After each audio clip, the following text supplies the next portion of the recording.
Buenas tardes a todos, sean bienvenidos a otra sesión más de nuestras cátedras Carrizo. El día de hoy tengo el gusto de presentarles nuevamente al doctor Samuel Sánchez. El doctor Samuel Sánchez ha estado trabajando en vinculación con la UNAM desde su propia trinchera, por decirlo de alguna manera, en la Universidad Autónoma de Baja California, con el uso de terapias alternativas, ¿no? de origen natural. Para darles una pequeña reseña del doctor, pues bueno, el doctor es licenciado en Oceanología por la UABC y su maestría y doctorado las hizo en el CICESE, ahí en el Senado. Sus intereses científicos son la farmacocinética de las terapias químicas, sintéticas y compuestos alternativos naturales para el sano uso en el control de enfermedades bacterianas en la acuicultura, el desarrollo de cuadros clínicos para diagnósticos oportunos de enfermedades acuícolas, especialmente en peces, la determinación del daño citológico a peces por efecto de las biotoxinas generadas por florecimientos algales o por procesos ambientales, y tiene una amplia experiencia en diagnósticos en granjas acuícolas de peces y moluscos, así como en el laboratorio con pruebas moleculares y citológicas, brindando servicios de consultoría en el área de diagnóstico y control de enfermedades de peces para productores de la región y foráneos. De la misma manera, ha publicado en revistas indexadas y arbitradas y presentado en congresos nacionales e internacionales. Cuenta con reconocimiento del Sistema Nacional de Investigadores como candidato, así como el reconocimiento del Programa de Desarrollo Profesional Docente para el tipo superior, el PRODEP. Actualmente es profesor investigador en la Facultad de Ciencias Marinas de la UABC e imparte clases a nivel licenciatura y posgrado realizando actividades de investigación y vinculación. Justamente con estas actividades de vinculación es que he estado trabajando en el uso, en este caso específico, de fitogénicos. La sesión de hoy, como prácticamente se está realizando en todos los webinars, ya todos más o menos sabemos cómo es la dinámica, vamos a dejar las preguntas al final. Quiero que el doctor presente sus resultados que ha tenido en sus investigaciones. Después yo voy a sumar un poco con la parte que se ha visto, la parte comercial, y al final ya vamos a responder todas sus dudas.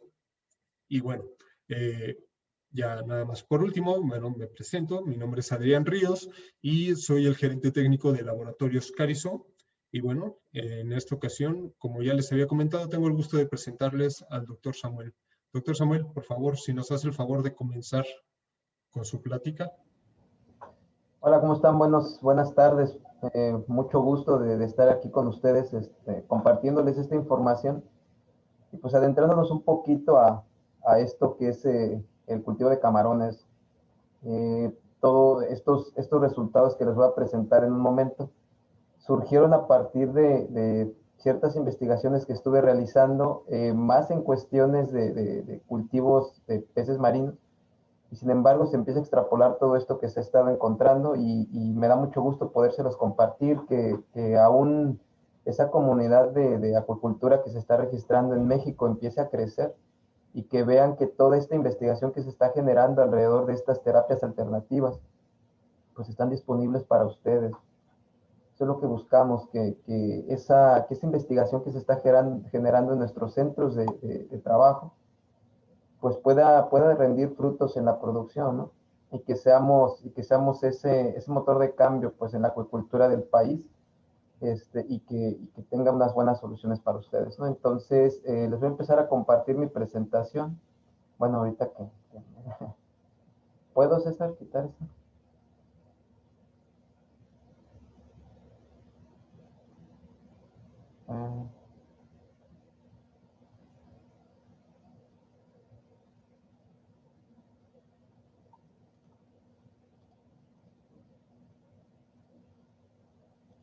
Adelante, Samuel, puedes compartir pantalla. Perfecto. Y ya está.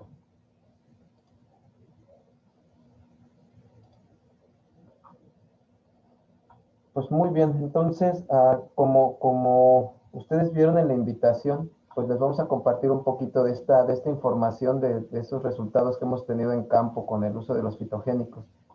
En webinars pasados les estuve platicando un poquito de los resultados que habíamos tenido ya en laboratorio, así como en campo, pero en producción de peces. Y ahorita les voy a platicar ya también de lo que se ha estado generando y a lo mejor un poquito de hacia dónde está girando ya todos estos trabajos en el uso de los fitogénicos. Entonces empezamos comentando que la importancia de esa inocuidad que se está presentando actualmente en el país ha tomado gran relevancia, ¿no? Con esa generación de esos comités de sanidad acuícola, todos estos grupos que están facilitando que los productores se puedan acercar un poco más hacia los campos hacia los laboratorios científicos, vamos a ponerlo así, hacia esos centros de investigación. Cada vez se están acercando un poco más. ¿Y por qué? Pues porque estamos tratando de lograr ese vínculo total, ese vínculo entre todos esos actores de la producción acuícola del país. Si nosotros queremos seguir incrementando esa producción acuícola, nosotros tenemos que estar relacionados con toda esta investigación que vaya a repercutir directamente con una mejor tecnología en la producción acuícola. Estos comités de sanidad acuícola han permitido dar pautas en cuestiones sanitarias y sobre todo en cuestiones de bienestar animal, que es una de las principales razones que en estos momentos estamos teniendo, ¿no? Y resulta que en el momento en que los productores empiezan a ver que existe una vinculación correcta con estos comités, es que se empieza a ver todos esos beneficios a los cuales los productores pueden tener acceso, ¿no? Yo sé que en algunos lugares los comités de sanidad acuícola tienen muchísimas limitantes, ¿no? Pero siempre tratan de hacer lo mejor posible para todos esos productores, tratan de lograr esa vinculación. Tal vez en algunos estados esa vinculación sea mucho mejor con el sector académico que en otros. Sin embargo, yo considero que estos comités de sanidad acuícola son una de las herramientas que actualmente tiene el país para que esa producción acuícola empiece a mejorar y empiece a incrementar. ¿Y por qué? Pues porque en los últimos años nos hemos dado cuenta que la acuicultura en México es negocio. Ya pasamos de creer que tal vez México tiene potencial acuícola, no. En estos momentos sabemos que México tiene un potencial acuícola muy fuerte, sin dudarlo. Todos sabemos que puede llegar a ser uno de los países con mejor desarrollo acuícola. Y sin embargo, aún sigue lento, aún sigue este proceso muy, muy lento, porque no terminamos de convencernos que es negocio, ¿no? Desde la producción artesanal, vamos a ponerlo así, personas que tienen una producción muy pequeña, hasta los grandes productores, aquellas empresas que logran tener esos laboratorios de producción de poslarva y que ellos mismos tienen sus áreas para engordar todos estos camarones que están produciendo, ¿no? Empezamos este incremento y con este incremento empezamos a ver un montón de factores, unos muy buenos y otros que no son tan buenos. Y uno de esos es que nos damos cuenta que cuando empezamos a producir más, tenemos una mayor presencia de agentes infecciosos. O tal vez al principio empezábamos a producir muy poco, o nos dedicábamos solamente a extraer a los organismos del medio natural y ni cuenta nos dábamos de que se enfermaban, ¿no? Y en el momento en que se empiezan a incrementar estos volúmenes de producción, empezamos a ver que en ese lugar que nosotros tenemos para confinar a nuestros organismos en ese cultivo, pues empezamos a ver que hay unos agentes infecciosos, pues, que están interactuando directamente con nuestros organismos. Y nosotros no conocemos completamente las reglas que imperan en ese medio acuático.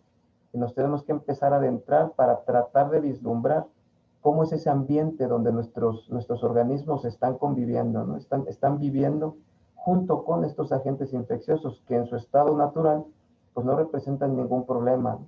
Pero cuando empezamos a incrementar esas biomasas, empezamos a incrementar esos manejos, se presenta un desequilibrio entre esta relación biológica, y en ese momento es cuando esos organismos que están presentes en el ambiente pueden llegar a ser, pueden convertirse o tener el potencial de ser patogénicos para nuestro cultivo, ¿no? Ahí ustedes ven dos imágenes, una es de mancha blanca, del virus de mancha blanca, y el otro, la bacteria que ocasiona el síndrome de necrosis hepatopancreático. Sabemos bien que es un vibrio, y que esos vibrios durante muchísimo tiempo le han estado dando mucha lata a la producción de camarones, ¿no? En un webinar anterior, donde la doctora Tere nos estuvo presentando muchísima información en cuestiones de nutrición del camarón, surgió una pregunta, y esa pregunta era en relación a que cuáles eran los agentes infecciosos que más daño o que mayores problemas ocasionaban en las etapas tempranas del camarón, ¿no? En la producción de poslarva de camarón. Y pues de inmediato uno, a pesar de que puede decir todos los agentes infecciosos pueden afectar a la poslarva de camarón, no se comparan las pérdidas que se han tenido o los problemas que ocasionan las bacterias, y sobre todo aquellas de tipo vibrio, ¿no?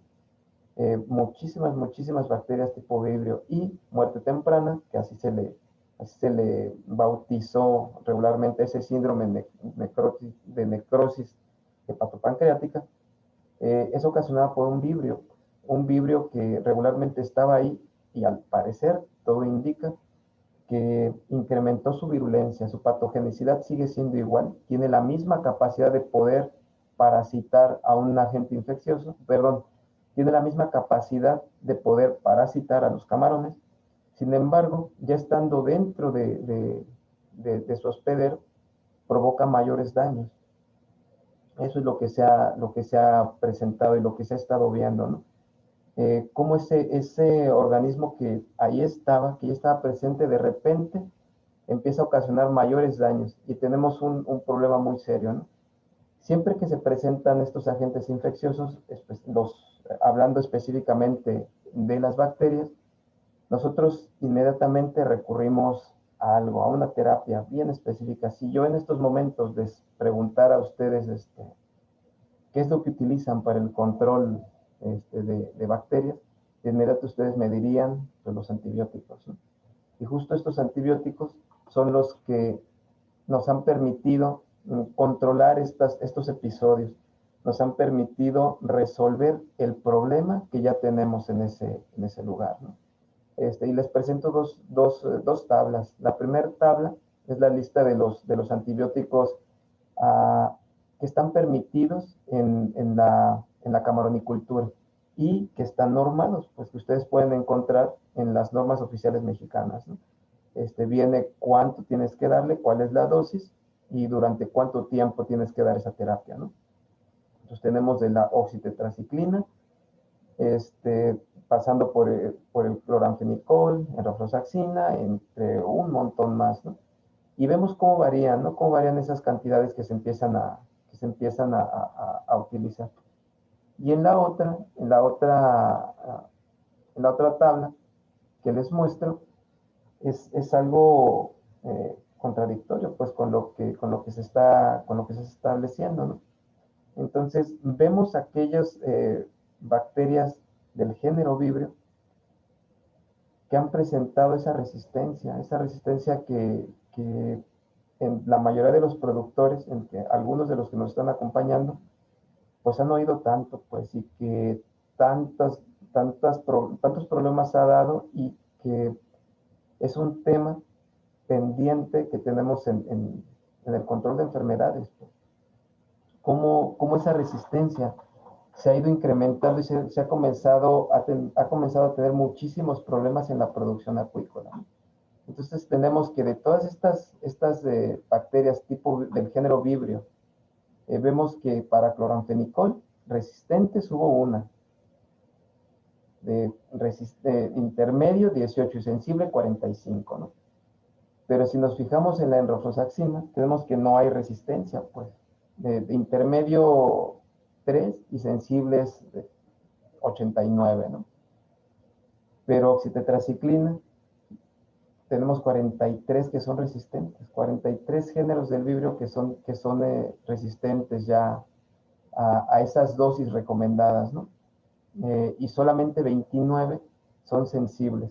Entonces empezamos a ver que nuestra gama de antibióticos para controlar ese problema que ya tenemos, pues se reduce y se empieza a reducir de una forma muy dramática. Si nosotros vemos ahorita en rofloxacina, que es un antibiótico muy utilizado y que en estos momentos ha dado tan buenos resultados en la producción de camarón, pues vemos que sigue teniendo un muy buen efecto para resolver este problema, pero ya empezamos a tener cepas que son resistentes intermedias, pues, o sea, que empiezan a tener una capacidad de resistencia, ¿no? Entonces empezamos a ver que este problema se está presentando ya también con uno de los antibióticos que mejores resultados nos estaba dando a nosotros, pues.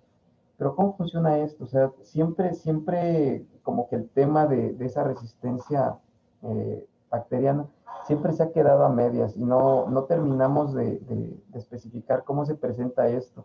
¿De verdad es un efecto que está provocando el mal uso de los antibióticos? ¿Qué es lo que está pasando ahí? ¿Qué es lo que ocurre, no? Y tenemos lo siguiente, o sea, tenemos que esta resistencia bacteriana, pues, se presenta de manera natural, pues, o sea, esa resistencia bacteriana se presenta de dos formas, una adquirida y la otra intrínseca.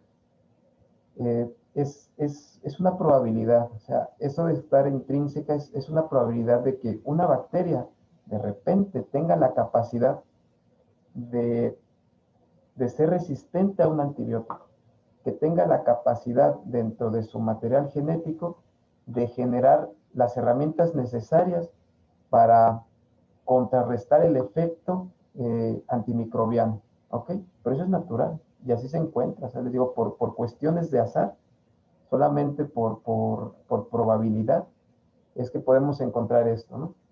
Sin embargo, tenemos el otro factor y ese es el adquirido.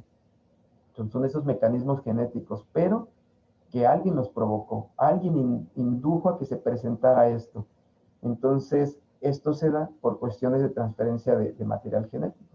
Ya tenemos esa conjugación de plásmidos, esa conjugación donde se empiezan a transmitir se empiezan a compartir esos plásmidos.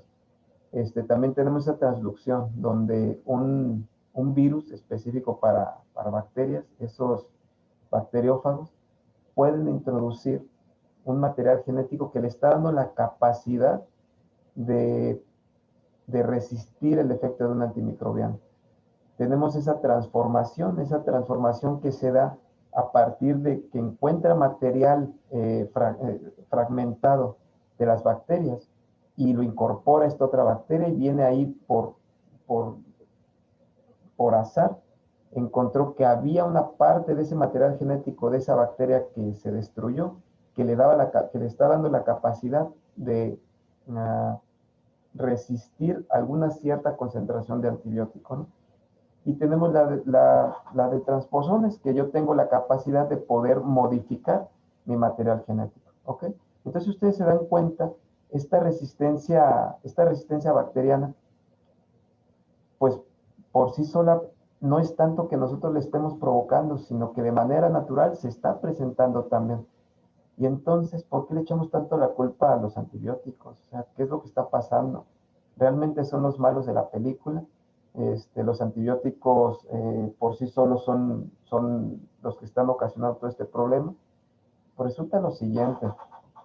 En una población normal, nosotros podemos tener una comunidad bacteriana y dentro de esa comunidad bacteriana podemos tener uno que es un mutante, así vamos a ponerlo. Es un mutante entre toda esta comunidad bacteriana. Tenemos uno solo que es mutante y esa mutación le permite resistir a ciertos antibióticos, ¿ok? Resulta que cuando empezamos a utilizar esos antibióticos, se le conoce que hay una presión ambiental sobre esa comunidad bacteriana. Entonces, ¿qué es lo que estoy haciendo? Pues estoy eliminando todas aquellas bacterias que no tienen la capacidad de resistir ese antimicrobiano, pero estoy permitiendo que aquella bacteria mutante que sí lo puede resistir se mantenga. Entonces, de toda la comunidad que se presenta, pues yo destruí, acabé, exterminé la mitad de esa población, pero ese resto de población que se perdió, la vengo a complementar con nuevas bacterias, pero todas ellas mutantes. Entonces, eso que se perdió de la población normal, lo estoy recuperando ahora con esas bacterias mutantes. Y ahora ya tengo una nueva comunidad, donde esta comunidad bacteriana ahora tiene un mayor número de mutantes. ¿Ok? ¿Y qué va a pasar entonces? Pues que cada vez que vuelva a poner presión de ese antibiótico, yo lo único que estoy provocando es que estoy depurando esa cantidad de bacterias que en el medio natural se habían presentado, se están presentando de forma natural en ese ambiente, mutantes, pero con ese mal uso de los antibióticos, lo que yo estoy provocando es que estoy depurando esa población. Estoy permitiendo que la única población bacteriana que se encuentre en los sistemas, pues sea de mutantes.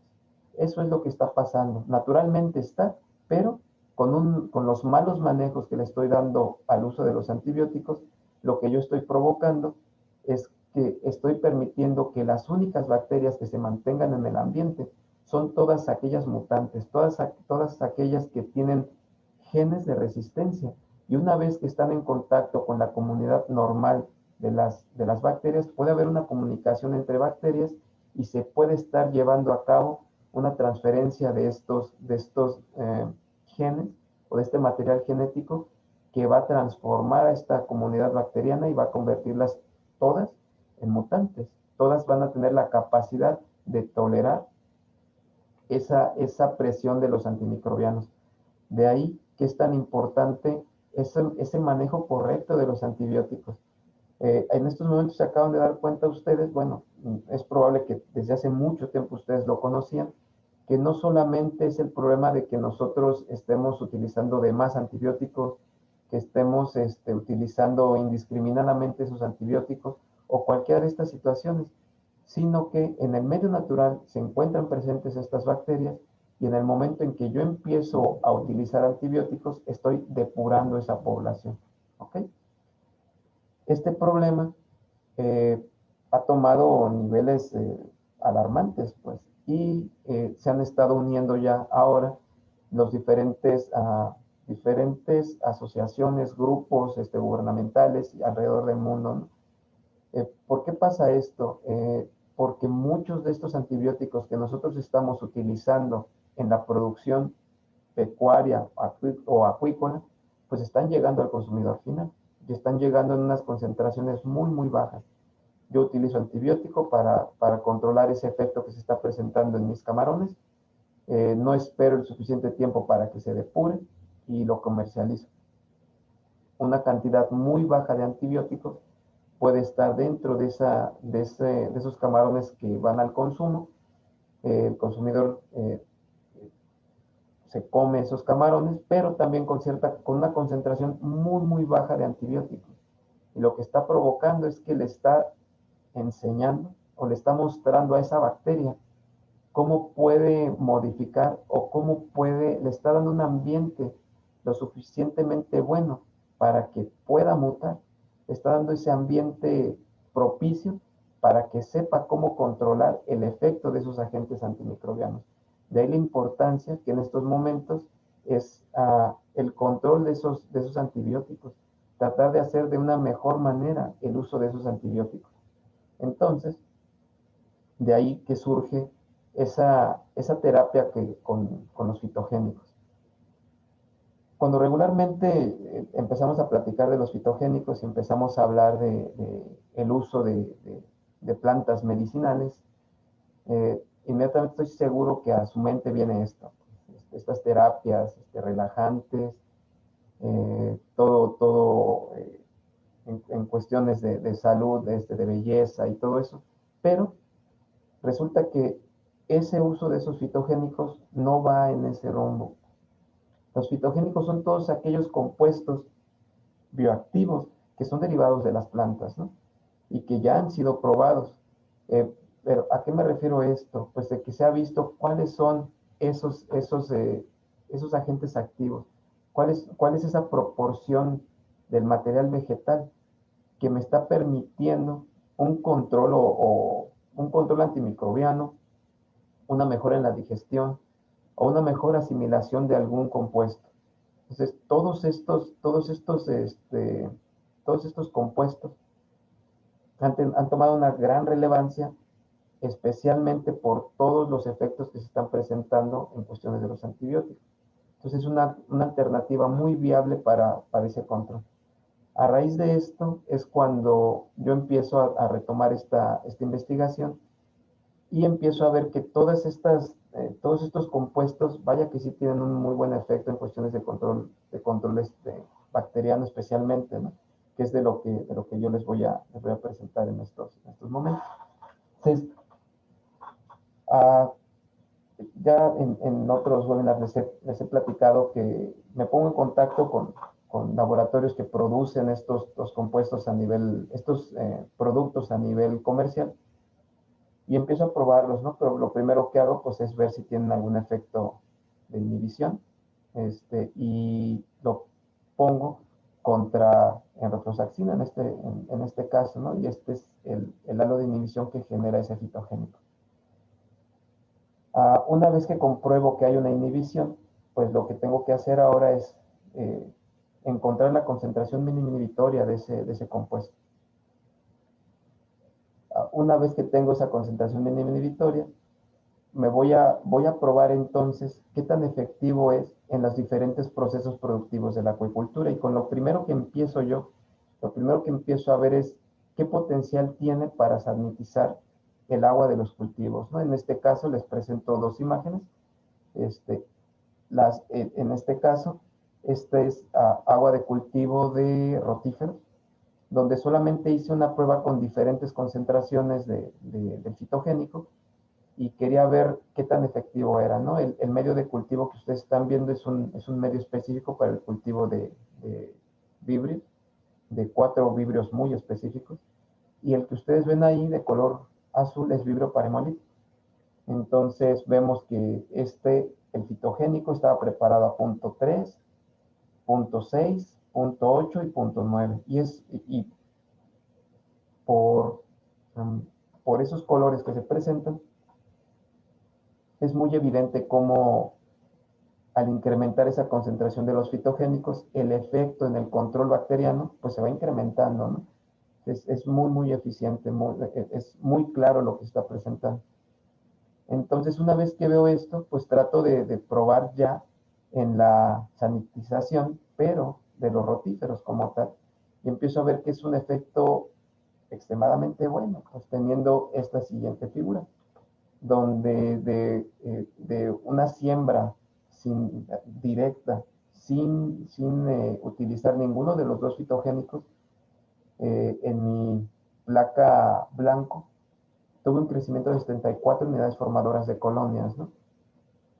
Con el fitogénico 1, una vez que lo sanitice, yo encuentro que solamente hay 4 unidades formadoras de colonia, y con el fitogénico 2 tengo 3 unidades formadoras de colonia, lo que me habla de esa eficiencia, pues justamente de esa eficiencia para controlar las bacterias de los fitogénicos, ¿okay? Entonces, el estudio va más allá, pues, y es ahorita justamente en lo que estoy. Este es el control con un ácido orgánico, donde se ve claramente cómo es el efecto de inhibición. Y este fitogénico que es a base de mentol y eucalipto, donde se ve un halo de inhibición que, pues, en proporciones no está nada mal si lo comparamos con la enrotroxaxina.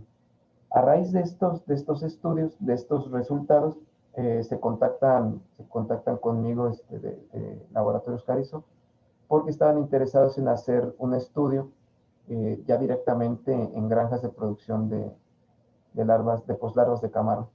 Entonces, ¿Qué es lo que se presenta? Pues el ingeniero pesquero Juan Hernández Osuna, en un laboratorio de producción en San Blas, Nayarit, eh, plantea este trabajo, ¿no? Donde establece 4 diferentes grupos, donde se aplican 3 diferentes dosis del fitogénico, pero en contra de un blanco, que en este caso es enrofloxacina.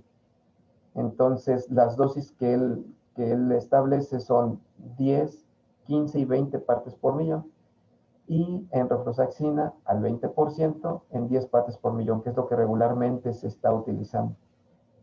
Todo esto se utilizó, las dosis se daban durante 2 días en 4 diferentes etapas: SOEA 1, SOEA 2, MISIS y poslarva 1.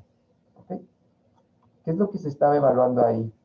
Los parámetros que se evaluaron fueron el número de unidades formadoras de colonias amarillas y verdes, que es una de las proporciones que más se maneja o que se establece en cuestiones sanitarias de los cultivos del camarón.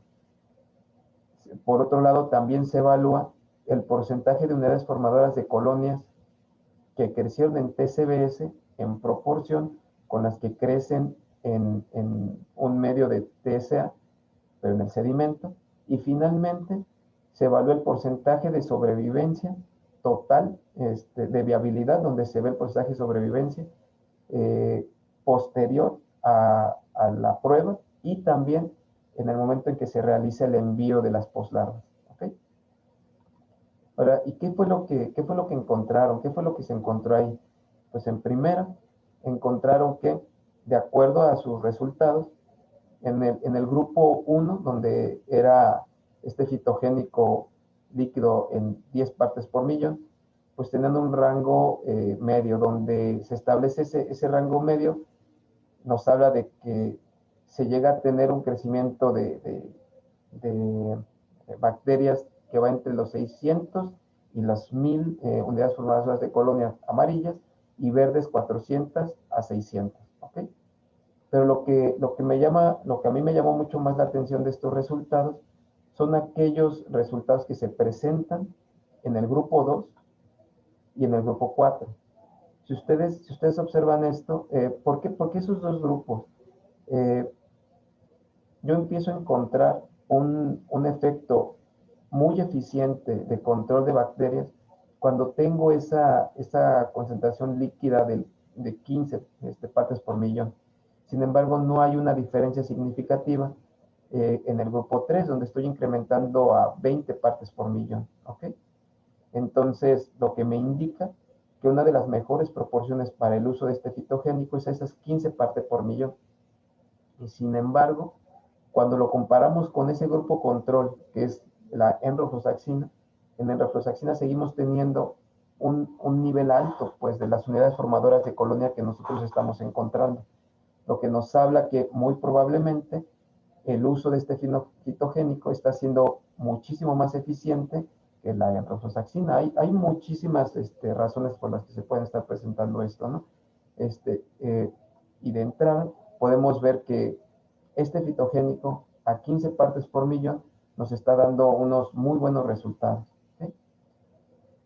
Cuando hablamos de ese porcentaje de bacterias en sedimento, tenemos lo siguiente: o sea, del total de bacterias que crecieron en el sedimento con el fitogénico a 10 partes por millón, tenemos que solamente el 20% representan a bacterias que crecen en TCBS, o bacterias que son del género Vibrio. ¿Ok? Y aquí se vuelven a repetir esos resultados, donde a 15 partes por millón y 20 partes por millón no hay una diferencia significativa, lo que me indica nuevamente que en los mejores resultados los tenemos esos 15 partes por millón. ¿Okay? En este momento nosotros vemos que de ese 100% ya no tenemos crecimiento de bacterias del género Vibrio. ¿Ok? Ahora, lo que vemos al contrario en la enrofloxacina, donde el 70% de las bacterias que crecieron son representadas por todas aquellas que crecen en el medio TCBS, todas aquellas bacterias que son del género Vibrio. a diferencia de solamente el 30% que está creciendo en el medio no selectivo. ¿Qué me indica esto nuevamente? Que este fitogénico en especial tiene un muy buen control con todas aquellas bacterias que son del género Vibrio. Me está indicando que es algo, es una herramienta muy buena que podríamos tener nosotros para ese control de las bacterias en ese cultivo. Y finalmente con esto que estamos observando aquí, vemos esta viabilidad general y esa viabilidad final. Ahora, ¿qué es lo que tenemos aquí? ¿Qué es lo que estamos viendo en estas tablas? Que esa viabilidad general se mantiene muchísimo más alto con los fitogénicos en comparación con la enrofloxacina. Si bien no hay una diferencia significativa en la viabilidad entre las tres concentraciones de los fitogénicos que se estuvieron evaluando, sí hay una diferencia significativa en relación al uso de los fitogénicos con la enrofloxacina. De acuerdo a lo que se estuvo reportando, de acuerdo a todo lo que se estuvo viendo en este estudio, es evidente que a las poslarvas de camarón, el uso de estos fitogénicos no solamente le está ayudando en el control de estas bacterias, pues no está disminuyendo, no nada más está ayudando a disminuir la cantidad de bacterias, esa carga bacteriana, sino que lo puede estar ayudando de una forma muchísimo más integral. En los estudios que yo estuve realizando en cuestiones de los peces, yo vi una mejora muy buena en todo lo que era el tracto digestivo de los peces. Entonces, nos hacen falta muchos más estudios en este sentido, donde podamos evaluar justamente ese efecto directo en los camarones, ese efecto que el fitogénico le está ofreciendo a los camarones. Ya vimos que tiene un buen control bacteriano, sin embargo, nos hace falta ese otro estudio, pues nos hace falta ese estudio que nos permite evaluar esa capacidad del fitogénico en brindarle un bienestar mayor al camarón. ¿Okay? De mi parte es todo. Voy a esperar algunas de sus comentarios, de sus preguntas, y pues le cedo la palabra ahora al médico veterinario y maestro en ciencias Adrián Ríos. Muchas gracias, Samuel. Muy interesante la plática. Y de hecho, bueno, aquí me gustaría ir conectando algunos puntos con lo que vamos a empezar a hacer. Voy a compartir mi pantalla. Y me dicen cuando se vea.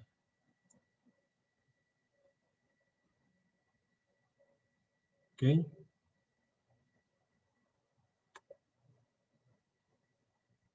Listo.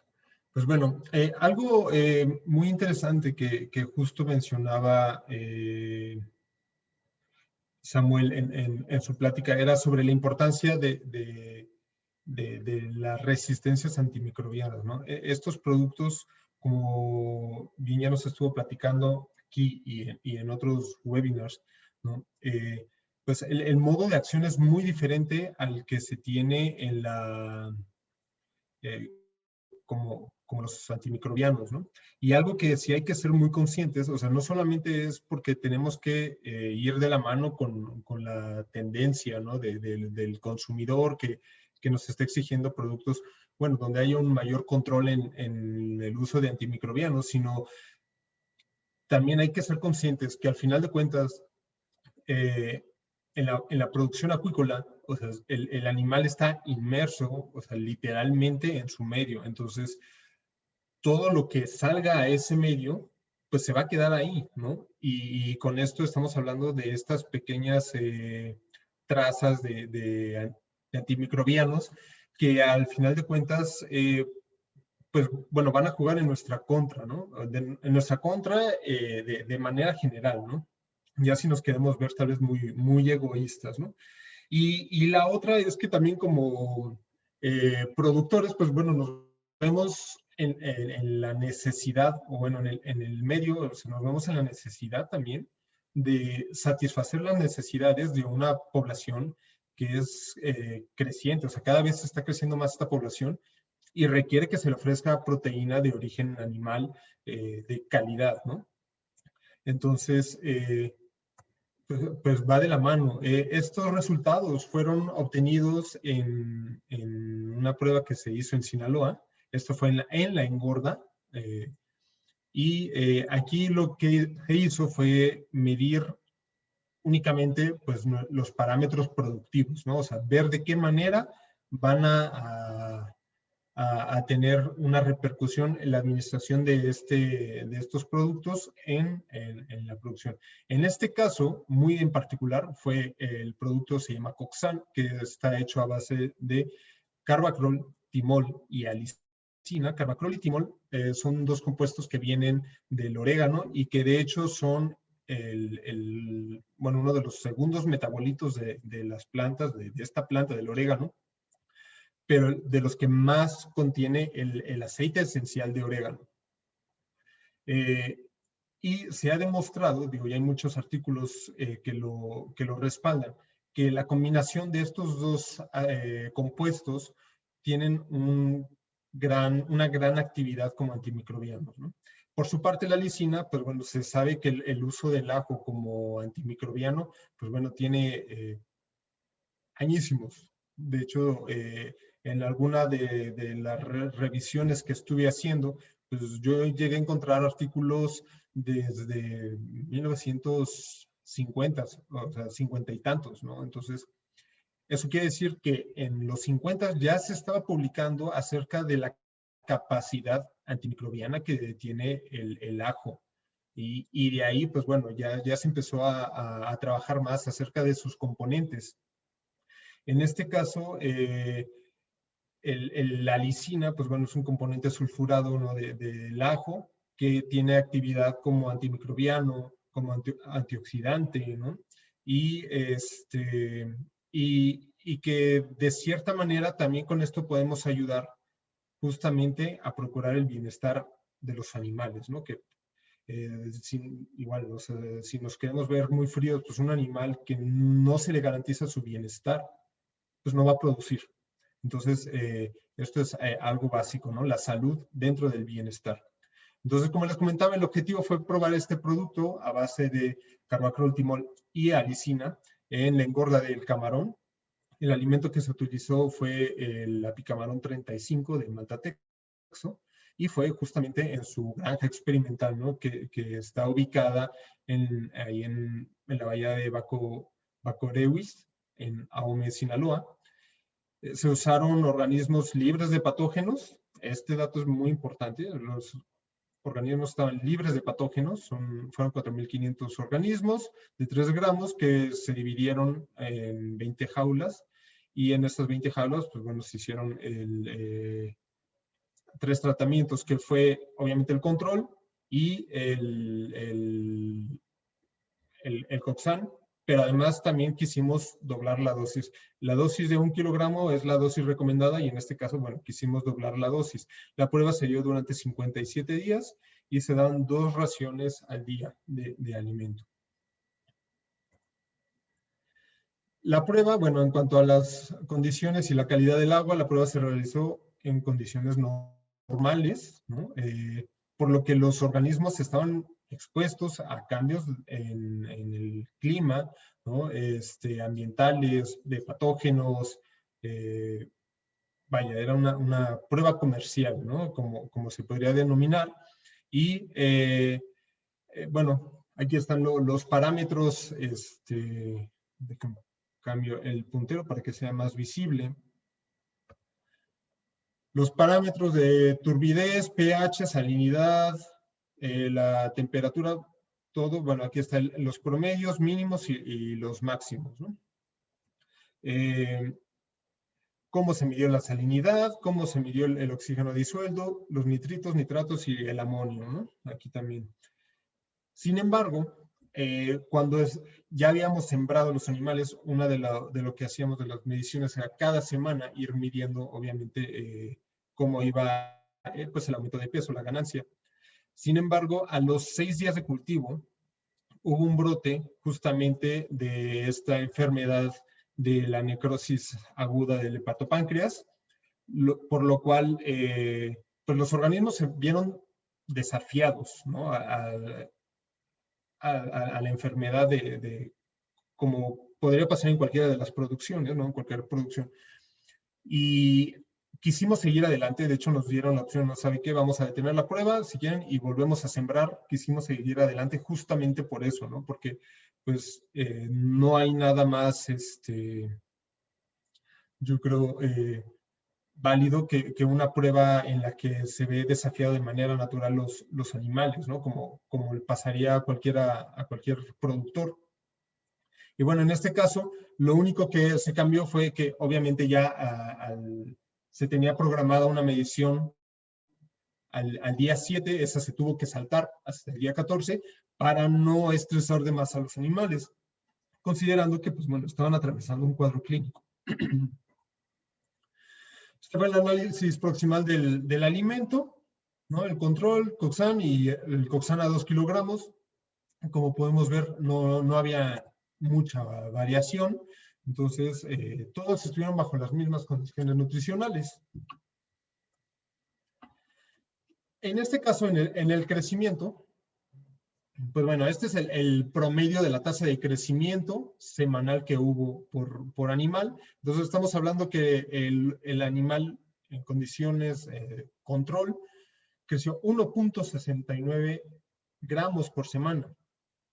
Con Coxan a 1 kilogramo creció 1.86 y con Coxan a 2 kilogramos 1.82. Es decir, aquí encontramos una diferencia significativa entre los grupos experimentales y el grupo control. Y bueno, la tasa de crecimiento ya semanal, aquí vemos la variación. Aquí, como les comenté, en el día 15, pues tuvimos que esperarnos más bien hasta el día 15 para hacer la primera medición. Por eso es que tal vez se ve más alta aquí que en el resto. Pero esta se podría decir que incluyen 2 semanas. A la semana 3, 4, y aquí vamos viendo con los colores. Este color verde claro es el Coxan de 1 kilogramo y el Coxan de 2 kilogramos o a 2 kilogramos es el verde oscuro. En cuanto a los pesos, pues bueno, aquí podemos ver que ciertamente hubo una tendencia que si bien en el día o a la semana 3, es decir, en la segunda medición, el grupo control estaba tomando un poco de ventaja sobre el Coxan, ya que están muy parejos, digamos el Coxan a 2 kilogramos y el Coxan a 1 kilogramo estaba aún por debajo del grupo control. Ya después empezamos a ver una tendencia clara en el que el Coxan a 1 kilogramo seguía aumentando. Al final, ya en el día 57, el grupo de Coxan a 2 kilogramos casi alcanza al grupo de Coxan a 1 kilogramo. Sin embargo, el grupo control, pues bueno, se quedó por debajo.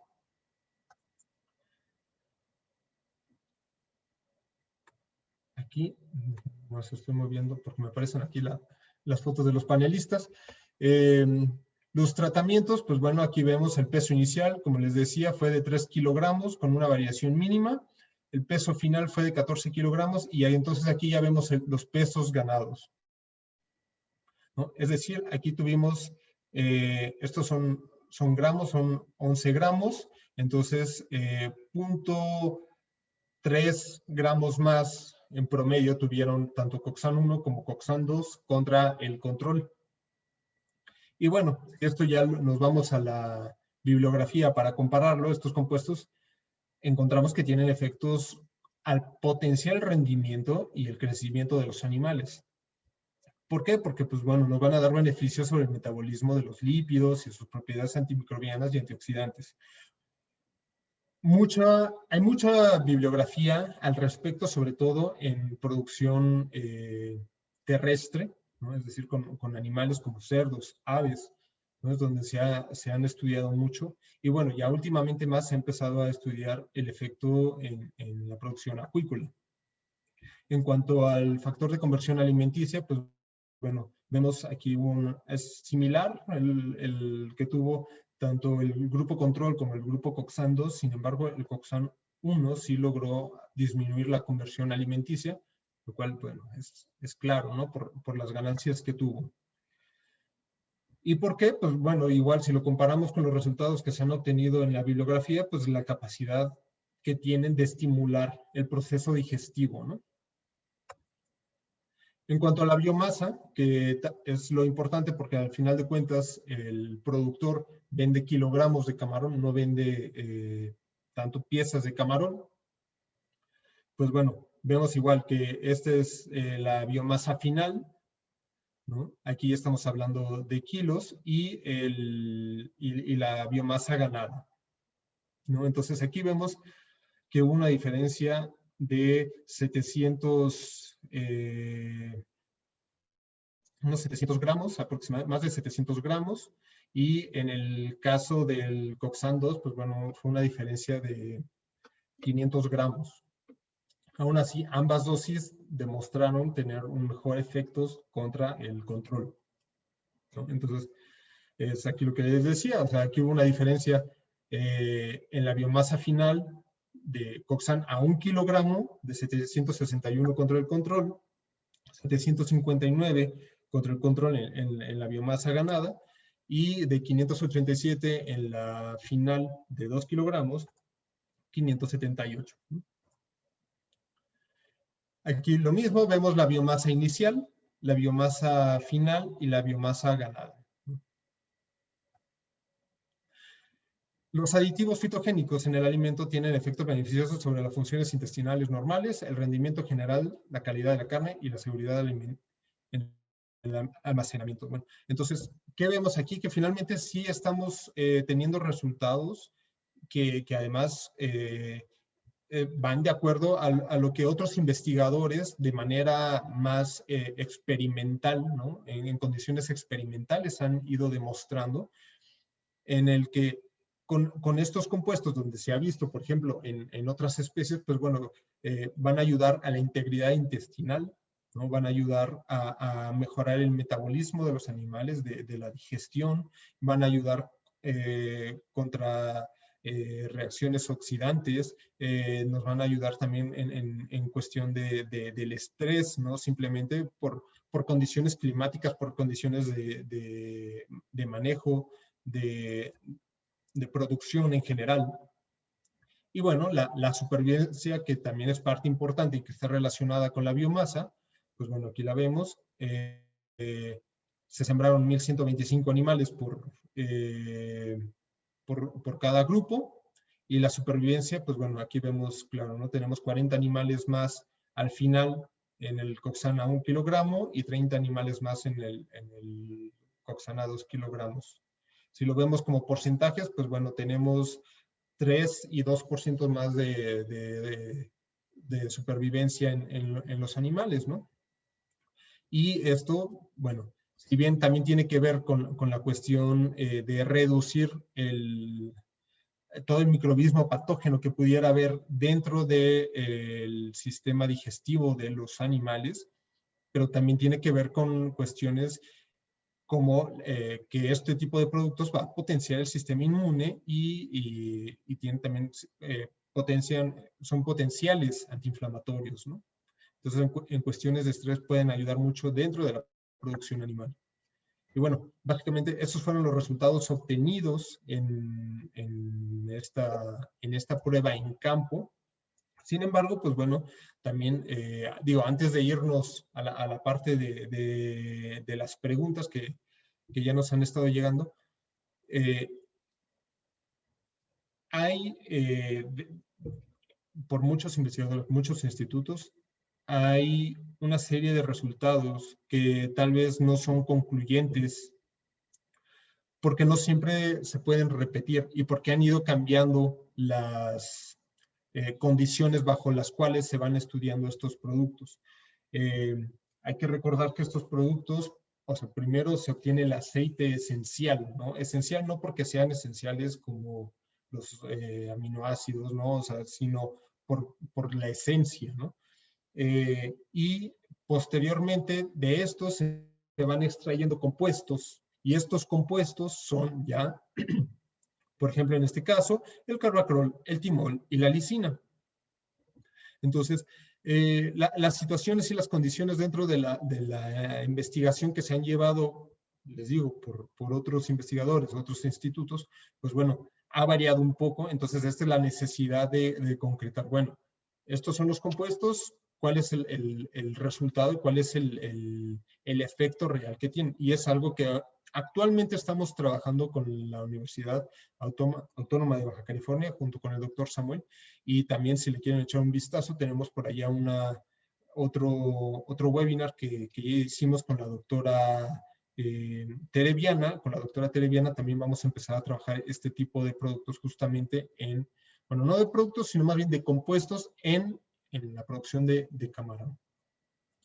Entonces, voy a dejar de compartir la pantalla, nada más para empezar con la serie de preguntas y respuestas. Recuerden que todas las preguntas y respuestas nos las pueden enviar. Aquí abajo tienen una casilla que sí se llama preguntas y respuestas, o Q&A, o sea, Q&A, Q&Answers, para que las podamos ir leyendo y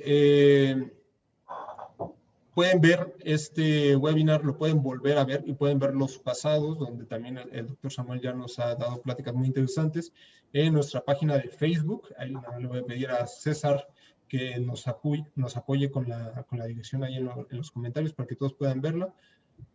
Facebook y también en YouTube. Entonces, bueno, si empezamos con las preguntas.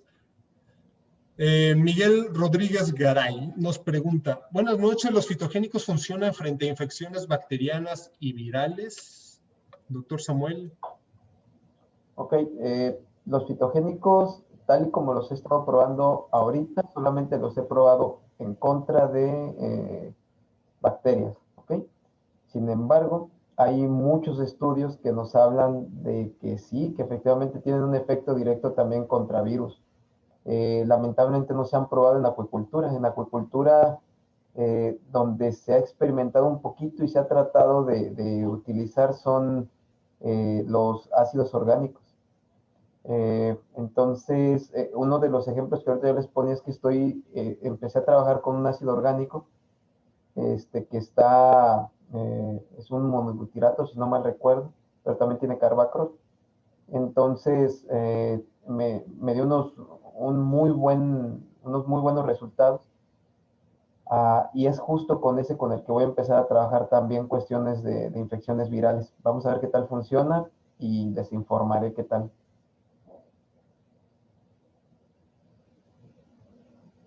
Ok, muchas gracias.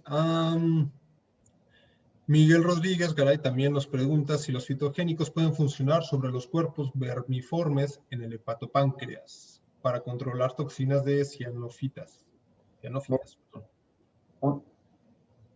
No tengo la respuesta así como tal a esto que estás comentando, sin embargo, te lo platico desde lo que yo he estado observando en los peces.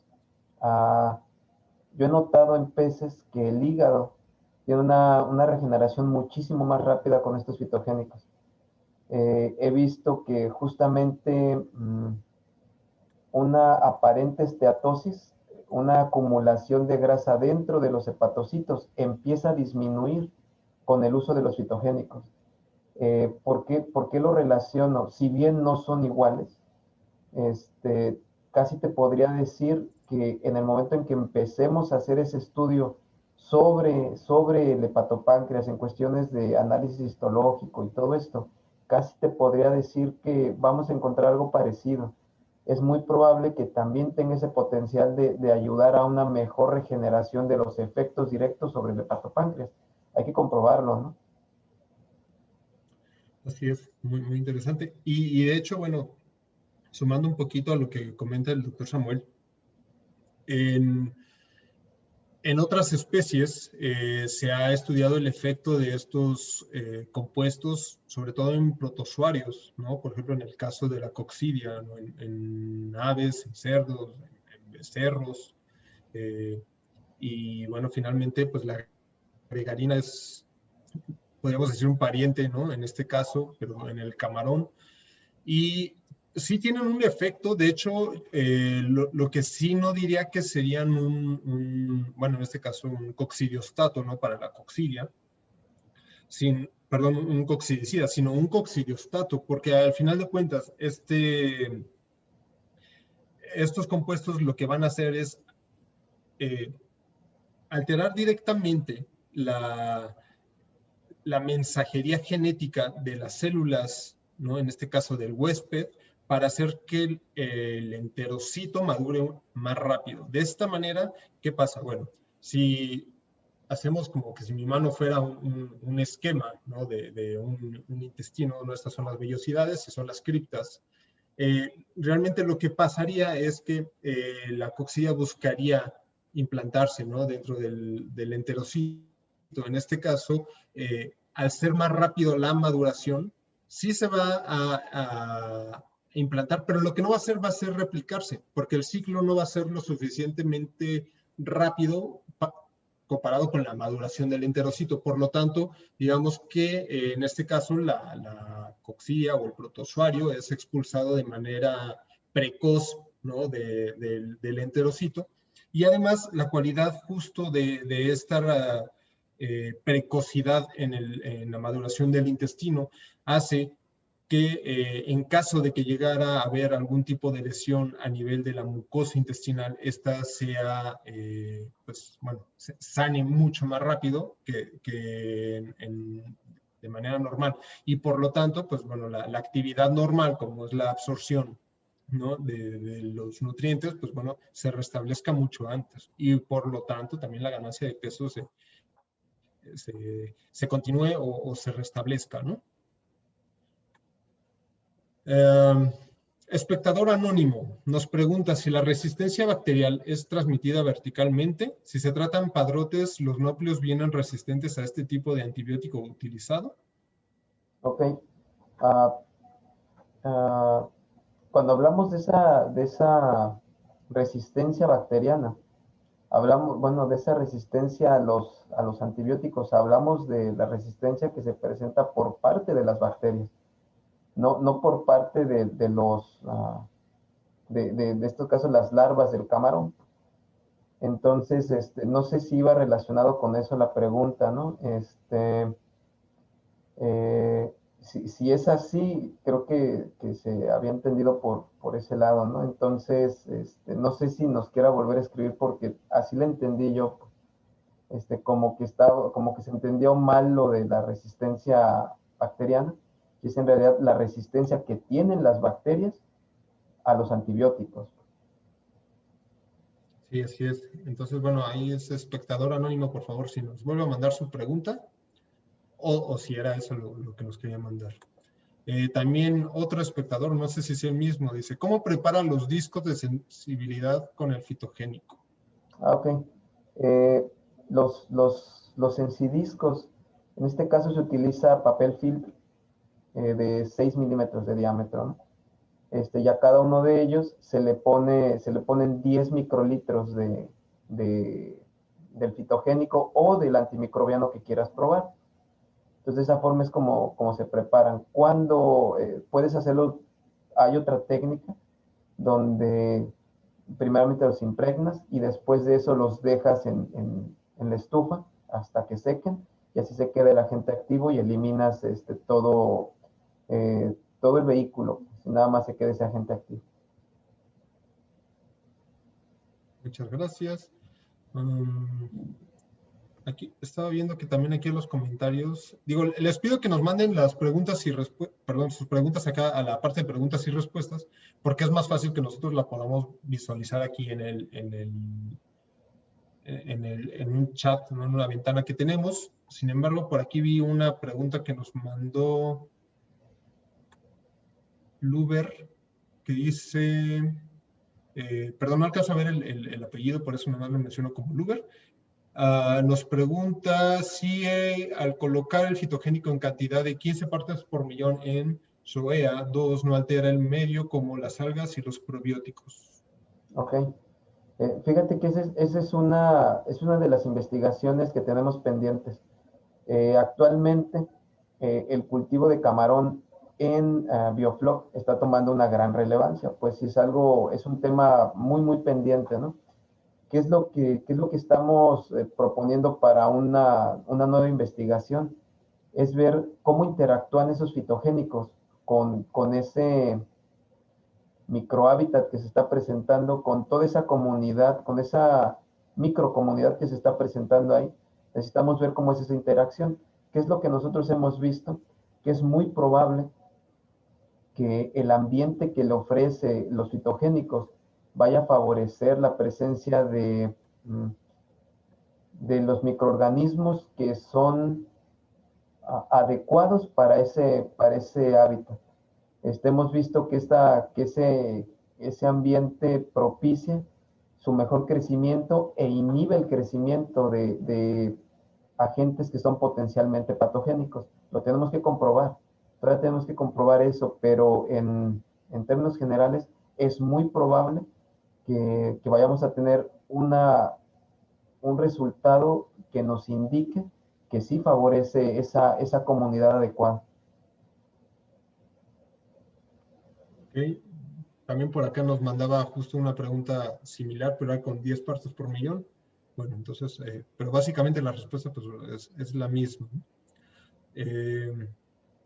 Joaquín Noblecilla nos pregunta si estos fitogénicos resisten la peletización o extrusión para poder ser mezclados en fábrica de balanceados. Pues sí. Sí, fíjate que sí, era una de las preguntas que yo les hacía justamente a Laboratorios Carrizo, y tienen una presentación que es en premezcla. Entonces, actúa muy bien. O sea, ahorita le cedo la palabra ahí a Adrián para que platique más de eso. Solamente les quiero comentar lo siguiente, ¿no? Resulta que nosotros hemos probado esto incluido ya en el alimento, en el extruido del alimento, pero aparte también lo estamos ofreciendo se lo estamos colocando extra sobre el pellet y lo recubrimos nada más con algún aceite, ¿no? Aceite de pescado, aceite vegetal, con cualquier aceite lo recubrimos. ¿Por qué lo estamos haciendo de esta forma? Porque resulta que hemos visto que este fitogénico provoca que si el alimento no es bueno, aún así el pez va y lo consume, pues. Y lo mismo se está presentando en camarón. O sea, el alimento que está siendo impregnado con este fitogénico está siendo consumido de mejor forma que aquel que no está recubierto con esto. Entonces, con eso nosotros incrementamos esa aceptación del alimento, pero por sí solo, en cuestiones de peletizado, no hay problema, ¿verdad? Y bueno, nada más pues sumando un poquito a lo que comentaba el doctor Samuel, sí, de hecho este tipo de compuestos, o bueno, al menos los que nosotros como laboratorio ofrecemos, sí van a soportar todos estos procesos de peletización, extrusión. Inclusive se han utilizado en termonebulización y también lo soporta sin ningún problema. Entonces, pues bueno, básicamente sí está, no hay ninguna pérdida, o la pérdida realmente sería mínima en esta situación. Por eso también es la importancia de que cuando se vayan a adquirir, ¿no? O la idea sea añadir fitogénicos al alimento de los animales, ¿no? Hay que hacerlo de los compuestos ya purificados y estandarizados. ¿Por qué digo esto? Porque pues obviamente muchas veces se puede comprar, yo les mencionaba que el carbacrol y el timol son del orégano, se puede comprar tal vez el orégano pulverizado, la hoja de orégano, pero no vamos a garantizar que tenga las concentraciones adecuadas que son las que en este caso pues, estarían respaldando los resultados que se están dando, ¿no? Y por otro lado, pues bueno, también los vehículos, ¿no? Ya son los adecuados para justamente soportar este tipo de condiciones, ¿no? O de procesos. Nos pregunta Andrés Albo Albornoz Ruiz, el tratamiento de antibióticos formulados en alimentos concentrados en explotaciones acuícolas deben ser prohibidos. Bueno, esto es más bien un comentario. Pues hay que tener mucho cuidado, ¿no? Siempre al agregar este tipo de los antibióticos, al hacer el uso de los antibióticos. Al final de cuentas, creo que lo importante es el uso adecuado de los antibióticos, ¿no? O sea, un antibiótico se usa cuando uno quiere detener un cuadro clínico. Pero lo cierto es que también como prevención, pues hay otras alternativas y que son mucho más amigables, en este caso, con el medio ambiente y con las otras especies que pueden estar ahí mismo en el mismo medio, ¿no? No sé si el doctor Samuel también quiere comentar algo al respecto. Sí, no, de hecho, los antibióticos son curativos, pues como tal. O sea, están resolviendo un problema que ya tienes, que está ahí presente, ¿no? Por eso yo les comentaba que hasta el momento tenemos que buscar otra solución, pues porque no podemos dejar de utilizar los antibióticos porque son muy eficientes para tratar algunos problemas bacterianos. ¿Qué es lo que tenemos que empezar a hacer? Pues tratar de utilizarlos menos. Si nosotros empezamos a utilizar medidas de vacunación, por ejemplo, planes de alimentación que permitan fortalecer ese sistema inmunológico, empezamos a hacer todas estas cuestiones preventivas, pues vamos a terminar utilizando antibióticos en las menores de las ocasiones. Y eso es justo lo que buscamos. Tanto así como terminar completamente con el uso de los antibióticos, creo que todavía no estamos en ese momento. Sin embargo, es algo importante, pues es algo importante que comencemos a generar algo que permita disminuir a lo mínimo el uso de esos antibióticos. Okay. Luis Mancilla San Miguel nos pregunta, doctor Samuel, el fitogénico evaluado, ¿qué principios activos contiene? Ok, en este caso, el que estuve utilizando en todas estas pruebas tiene el principio activo del ajo, que es la lisina, y el principio activo del orégano, que es el timol y el carbacrol, ¿no? Así como veo, esta combinación me parece que es muy buena para utilizarlo en alimento, pero aquel fitogénico que tiene ese compuesto de eucaliptol y mentol, me parece que va a ser mejor para baños. Ese es lo que hasta estos momentos con lo que llevo de resultados es lo que me está indicando. Muchas gracias, doctor. ¿Los fitogénicos pierden estabilidad cuando entran en contacto con el agua? Y si sí, ¿cuál es el tiempo de vida de estos compuestos? Mira, yo he estado, todos los he probado con agua de mar. He visto que en placas, directamente en placas in vitro, he visto que son muchísimo más estables en agua dulce y su actividad se mantiene durante muchísimo tiempo, ¿no? No sé exactamente cuánto sea el tiempo de vida que se puedan mantener, sin embargo son muy estables, pues son compuestos muy, muy, muy estables por cómo ya vienen sintetizados y cómo ya están presentes, ¿no?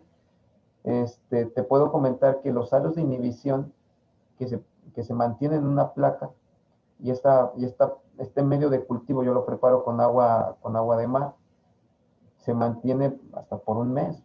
Entonces, con esto te podría comentar que la estabilidad de estos fitogénicos es muy alta. Muchas gracias, doctor. Aquí nos pregunta José Guillo, ¿a base de qué está compuesto el Coxan 1 y el Coxan 2? Y si son fitogénicos o tienen compuestos químicos artificiales. Bueno, Coxan 1 y Coxan 2, como les comentaba, es el mismo, tienen los mismos tres compuestos, es timol, carbacrol y alicina. Y pues sí son fitogénicos, ¿no? Están al 10%. El restante, pues obviamente es el vehículo. No es tanto un compuesto químico o artificial. Y lo único que se hizo fue manejar que Coxan 1 fue la dosis de 1 kilogramo por tonelada de alimento y en el Coxan 2 se manejaron 2 kilogramos por tonelada de alimento.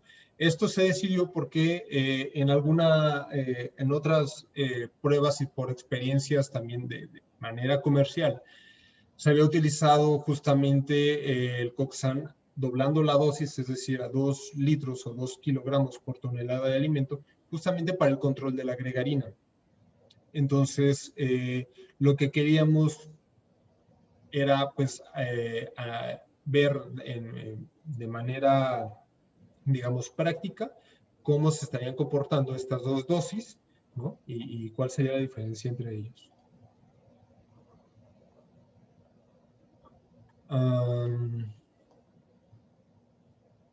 Ovidio Muñoz nos pregunta, muy buenas noches, soy de Ecuador. ¿Los fitogénicos los podemos utilizar con ácidos orgánicos en la arboricultura?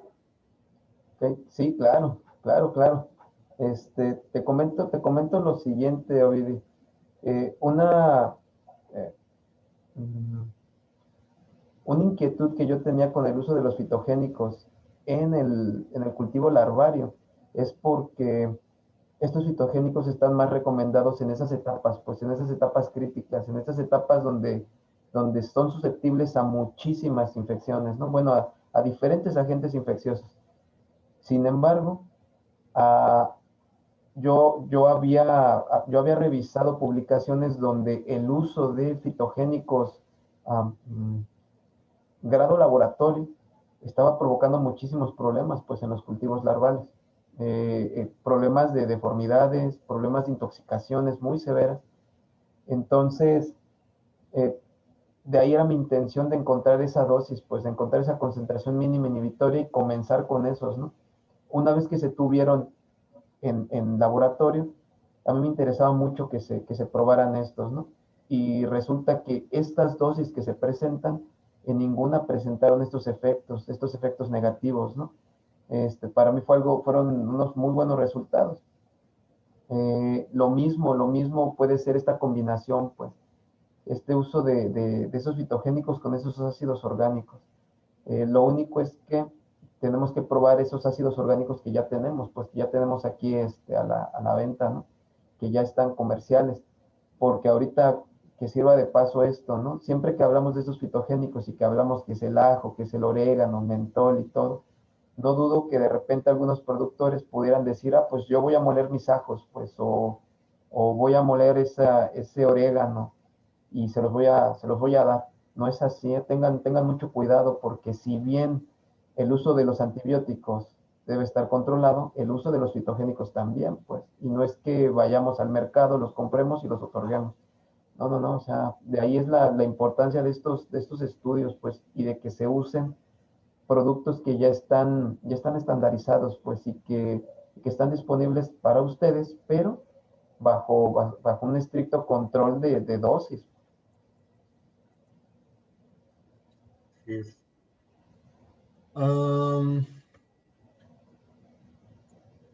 Nos pregunta José Díaz, me parece muy buenos, solo mi duda es si me pudieran generar alguna resistencia de otro patógeno. ¿Será referente a la primera pregunta que si había resistencia? Bueno, lo voy a tomar como la siguiente cosa.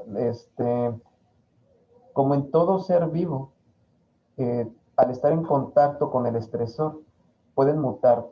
Todo ser vivo tiene esa capacidad de mutar para resolver un problema que le está ocasionando un estresor. Llámese patógenos, llámese condición ambiental, llámese lo que sea, ¿no? Está comprobado en camarones que si son expuestos a agentes infecciosos, pueden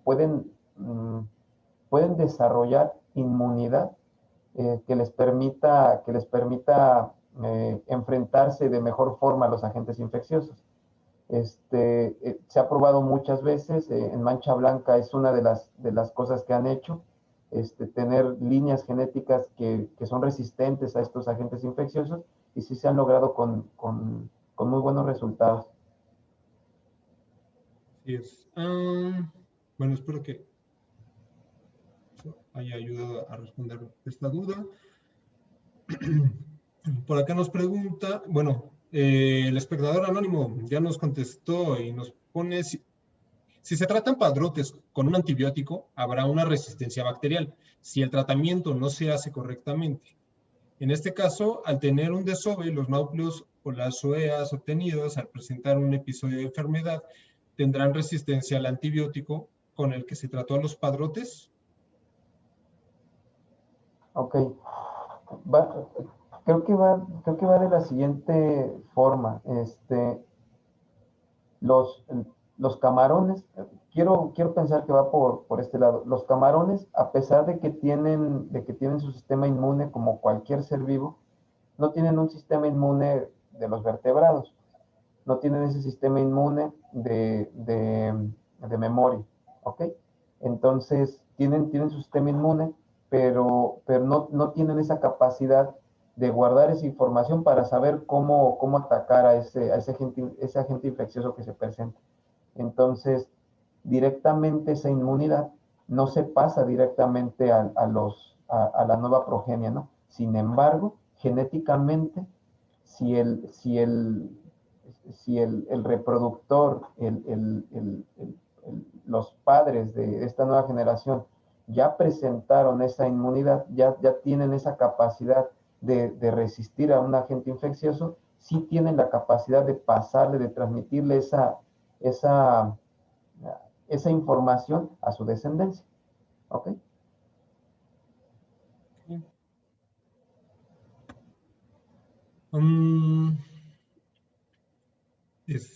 Cristian José Cipriano Barrios, ¿qué tan sustentable puede llegar a ser a futuro el uso de fitogénicos en la acuicultura? Mira, si seguimos corroborando los resultados que se están obteniendo con los fitogénicos, yo creo que los fitogénicos, junto con los planes de vacunación, son el futuro de la acuicultura. A ese nivel lo pongo, ¿no? El uso de los fitogénicos, les digo que si bien yo lo comencé a tratar como algo que podía ayudar al control de agentes infecciosos, una vez que empecé a ver los resultados me di cuenta que el uso de los fitogénicos no se limita nada más al control de agentes infecciosos, sino que ayuda en todo el ámbito, o sea, así de grande, en todo el ámbito que es el bienestar animal. O sea, háblese de una mejor nutrición, háblese de una mejor condición citológica, y háblese de una mejor ganancia en todo. Pues.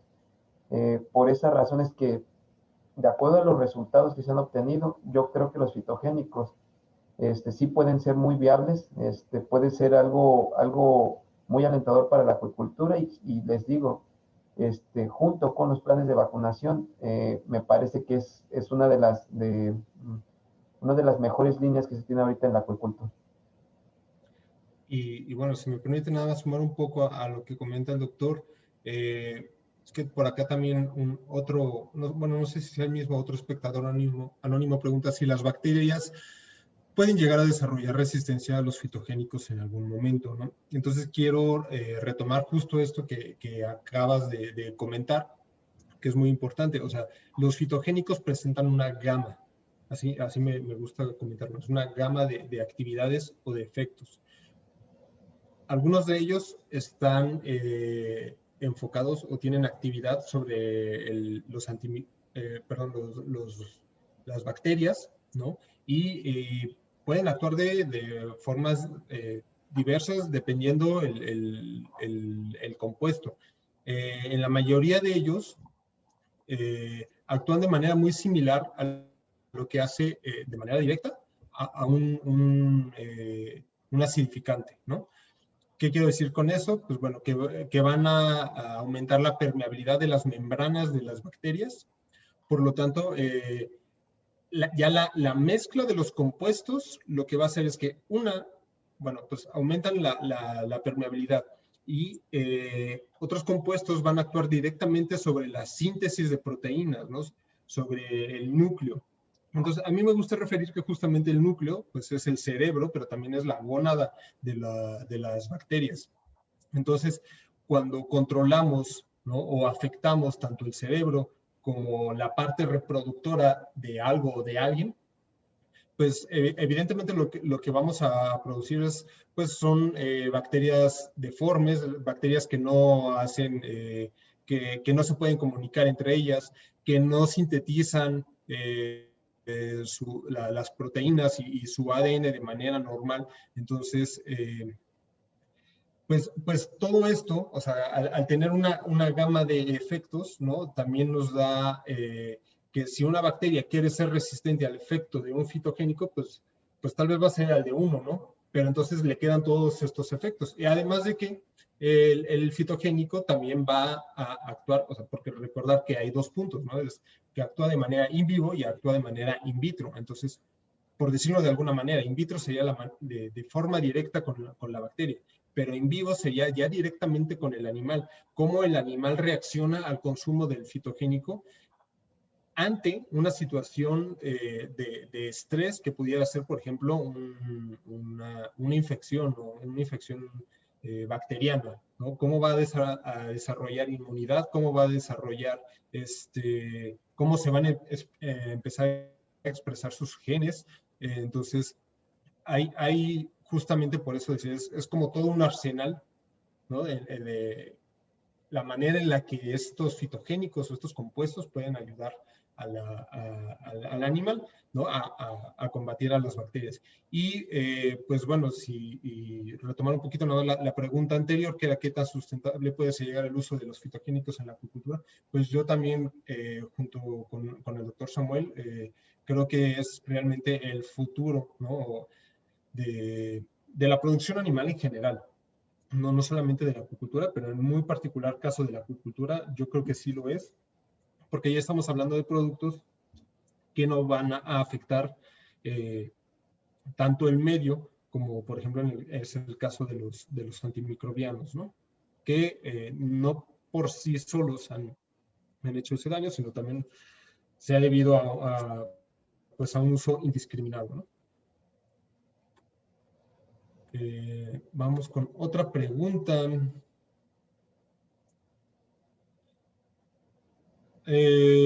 Ovidio Muñoz nos pregunta, ¿las dosificaciones que ustedes hablan de 15 partes por millón es en camarones y a qué dosis serían en laboratorios?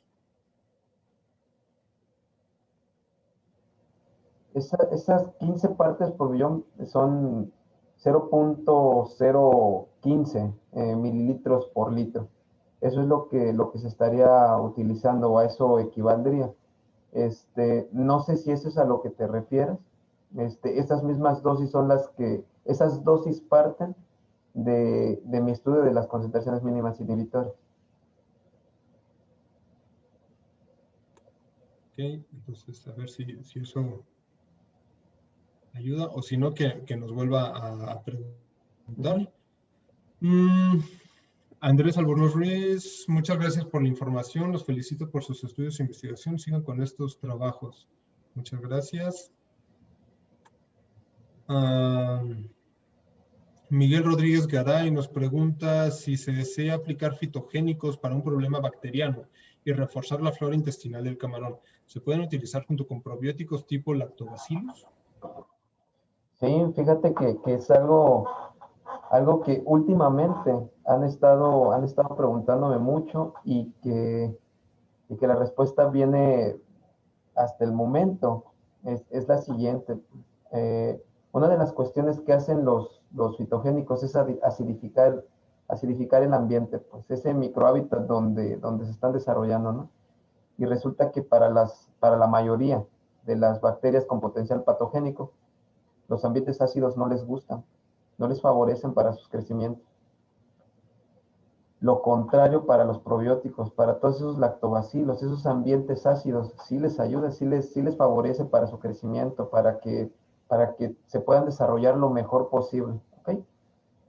Además de esto, ahorita que aprovechando también para enriquecer la anterior, es que estoy corriendo ahorita un experimento en larvas de ostión y se ha visto que la mezcla de fitogénicos con antibiótico está favoreciendo más. Y no es que sea un efecto sinérgico, pues como tal el control bacteriano lo está dando el antibiótico, pero el fitogénico está favoreciendo a que esa larva, su tracto digestivo se mantenga íntegro, se mantenga en las mejores condiciones y que ayude mucho a lo que ahorita Adrián estaba comentando, justamente de ese tejido que se presenta en todo el tracto, que se regenere de mejor forma. Entonces, si nosotros hablamos que puede favorecer esa interacción entre las bacterias benéficas, y aparte de eso va a favorecer a una reconstrucción de todos esos tejidos, pues nos habla de algo, de una integridad tremenda, pues que nos están dando esos fitogénicos. Así es. Muchas gracias, doctor.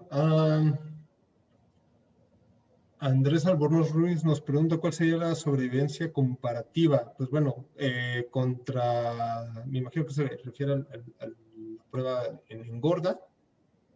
Pues fue de 2 y 3% más o menos, un aproximado en esta prueba en particular.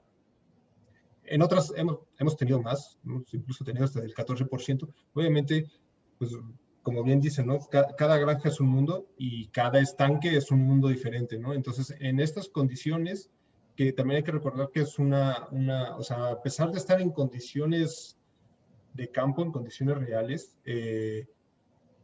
es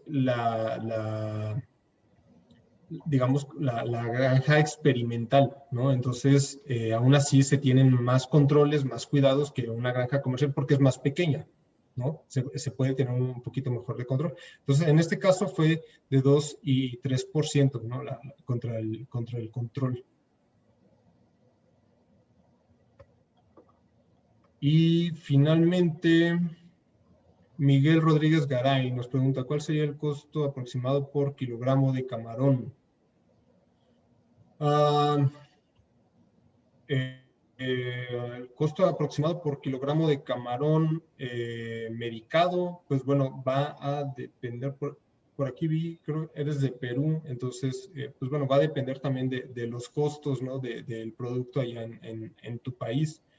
Aquí en México, pues estamos hablando, dependiendo de las dosis y todo, puede ser entre 2 a 5 centavos de dólar, ¿no? Un aproximado. Entonces, pero obviamente ya va a depender de muchas más condiciones, ¿no? De locales. Y pues bueno, ya fueron todas las preguntas que tuvimos. Entonces, digo, antes de despedirnos, no sé, doctor Samuel, si tenga algo más que comentar al respecto. No, solamente agradecer que permanecieron aquí, que ya es la tercera vez que me escuchan y siguen presentes. Muchísimas gracias. Espero que todo lo que está generando el Laboratorios Carizú apoye muchísimo a la producción acuícola, que se sientan apoyados por este sector académico, y de la mano con Laboratorios Carizú, la Universidad Autónoma de California, pues estamos atentos a las necesidades de los productores y pues deseosos de seguirles compartiendo toda esta información. Muchas gracias. Ok, pues muchísimas gracias, doctor Samuel, y sobre todo muchísimas gracias a todos los asistentes. Les agradecemos su tiempo, su atención y sobre todo todas sus preguntas, toda su interacción. Ya saben que pueden encontrarnos en todas las redes sociales. Ahí van a poder también encontrar todos nuestros webinars que hemos hecho, tanto acuícolas como porcícolas, avícolas, etcétera, ¿no? Entonces, visiten nuestras redes sociales, ahí ya se las dejamos en el chat de comentarios. Y pues bueno, una vez más agradecerles por su atención y que pasen una excelente noche. Muchas gracias, doctor Samuel. Hasta luego.